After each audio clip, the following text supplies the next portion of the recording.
And he goeth up into a mountain, and calleth unto him who he would, and they came unto him.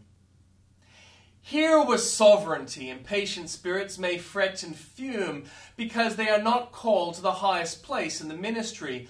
But, reader, be it thine to rejoice that Jesus calleth whom he wills. If he shall leave me to be a doorkeeper in his house, I will cheerfully bless him for his grace in permitting me to do anything in his service. The call of Christ's servants comes from above. Jesus stands on the mountain, evermore above the world in holiness, earnestness, love, and power. Those whom he calls must go up to the mountain to him. They must seek to rise to his level by living in constant communion with him. They may not be able to mount to classic honors or attain scholastic eminence, but they must, like Moses, go up into the mount of God and have their familiar intercourse with the unseen God, or they will never be fitted to proclaim the gospel of peace.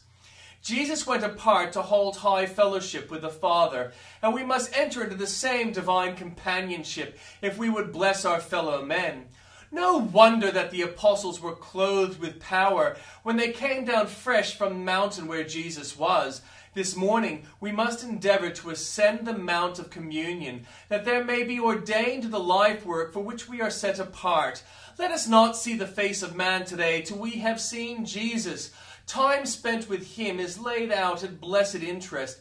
We too shall cast out devils and work wonders if we go down into the world girded with that divine energy which Christ alone can give. It is of no use going to the Lord's battle till we are armed with heavenly weapons.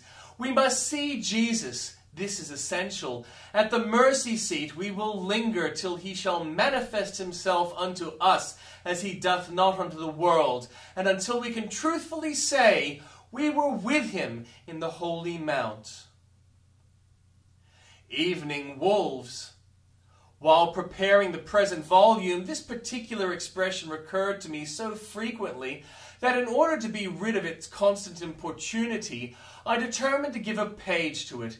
The evening wolf, infuriated by a day of hunger, was fierce and more ravenous than he would have been in the morning. May not the furious creature represent our doubts and fears after a day of distraction of mind? Losses in business, and perhaps ungenerous tauntings from our fellow men? How our thoughts howl in our ears!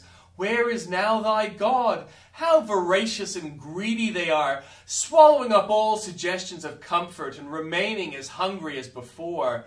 Great Shepherd, slay these evening wolves and bid thy sheep lie down in green pastures, undisturbed by insatiable unbelief. How like are the fiends of hell to evening wolves! For when the flock of Christ are in a cloudy and dark day, and the sun seems going down, they hasten to tear and to devour. They will scarcely attack the Christian in the daylight of faith, but in the gloom of soul conflict they fall upon him. O thou hast laid down thy life for the sheep, preserve them from fangs of the wolf. False teachers who craftily and industriously hunt for the precious life-devouring men by their falsehoods are as dangerous and detestable as evening wolves. Darkness is their element, deceit is their character, destruction is their end. We are most in danger from them when they wear the sheep's skin. Blessed is he who is kept from them. For thousands are made the prey of grievous wolves that enter within the fold of the church.